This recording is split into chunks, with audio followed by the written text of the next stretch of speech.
Hey, what's up guys? It's Chuck from Brady Adventures, and we just finished installing our front runner camp table up under our Slimline II roof rack. We had purchased this front runner cable lock for the latch that holds the table in, and I wasn't too thrilled with this. The cable itself is pretty thin. I'm pretty sure you could cut this with some wire clippers, and the construction of the lock really doesn't seem all that secure. I don't think it would take much to break this if you really wanted to get in there. And considering how expensive those tables are, probably want to do a little bit better to keep those honest people honest. So I started looking on Amazon for something that was going to provide a little bit more protection. And the first thing I ordered was the Master Lock 120T set. So this is 2 brass locks with a steel shank that's about 3 millimeters and 2 keys. And it fit, and I was pretty happy with it, but I realized I still had a lot more room in the hole on the front runner latch.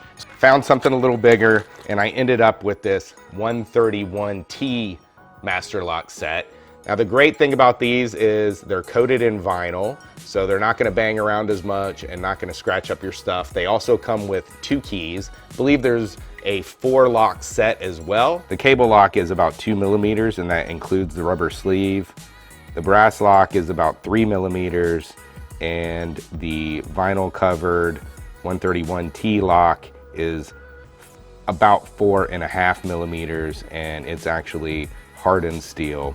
This is going to be a lot stronger than the 120T lock and significantly stronger than the front runner cable lock. I think these are a great option for your front runner table mount latch system. There'll be links in the description below to both these lock sets, and I'll make sure that it's apparent which one is the larger vinyl covered locks. If you enjoyed the video, please give us a thumbs up, hit that subscribe button, and keep an eye out for all our upcoming videos. We got some really exciting stuff in the works. Thanks a lot. If you like this video, please give us a thumbs up and consider subscribing to our channel. And always feel free to leave us any comments or questions that you might have.